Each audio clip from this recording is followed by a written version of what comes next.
Hello, আসসালামু আলাইকুম। চলে আসলাম রাঙাবালি, পটুয়াখালী জেলা রাঙাবালি অঞ্চলে তরমুজ চাষ দেখার জন্য। এখানে আপনারা দেখতে পাচ্ছেন যত দূর চোখ যাবে শুধু তরমুজ আর তরমুজ। তরমুজের আবাদ করে এখানকার কৃষকরা খুবই লাভবান এবং খুবই ভালো অবস্থানে এখন আছে। এখান থেকে কোটি কোটি টাকার তরমুজ বিক্রি হয়। প্রায় 600 থেকে 700 কোটি টাকা তরমুজ এই অঞ্চলের মানুষ বিক্রি করে থাকে। এখান থেকে এইভাবে ক্ষেত থেকে তরমুজ সংগ্রহ করে ট্রলারে করে, তারপরে ট্রলার থেকে গাড়িতে করে ঢাকা চলে আসে। দেখতেই পাচ্ছেন যে যত দূর চোখ যায় তত দূরই তরমুজ আর তরমুজ। এই অঞ্চলের মানুষ তরমুজের আবাদটা খুব ভালো বোঝে, তাই এখানকার মানুষরা তরমুজ চাষ করে খুবই লাভবান। প্রচুর তরমুজ হয়। এই একটি বাসা দেখতে পাচ্ছেন।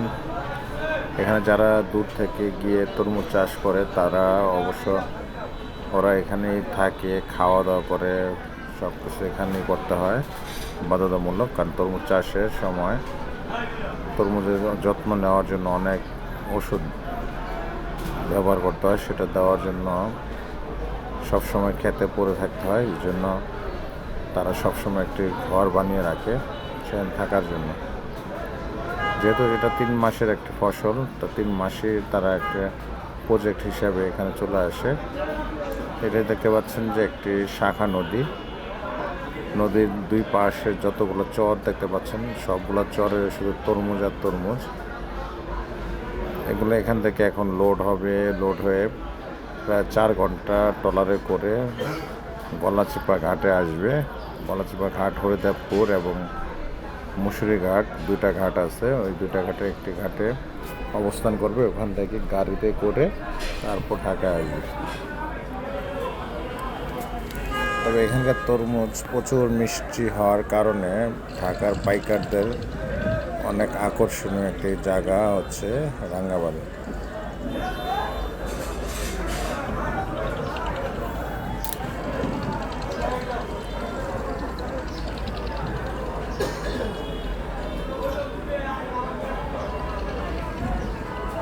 দেখতেই পাচ্ছেন গ্রামের কৃষকরা কত কষ্ট করে তরমুজের ফসল ফলায়, তারপরে সেটা ঢাকা শহরে নিয়ে আসে। এই যে কত লেবার বস্তা করে মাথায় করে তরমুজগুলো নিয়ে আসতেছে এবং ট্রলারে লোড করতেছে।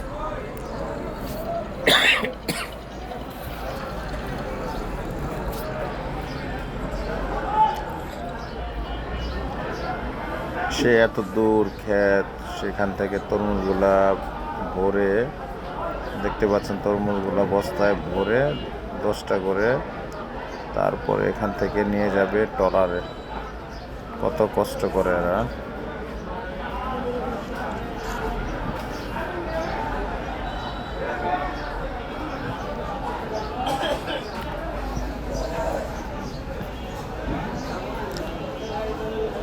চারদিকে শুধু তরমুজ আর তরমুজ।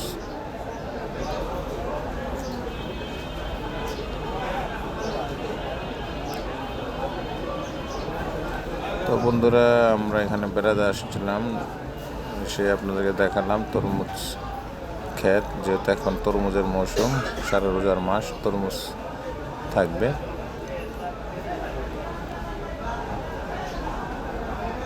আমার কাছে খুবই ভালো লাগছে তরমুজের ক্ষেতগুলো দেখে। আশা করি আপনাদেরও ভালো লাগবে। তো বন্ধুরা, ভালো থাকবেন। আজকে এই পর্যন্তই। আল্লাহ হাফিজ।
Thank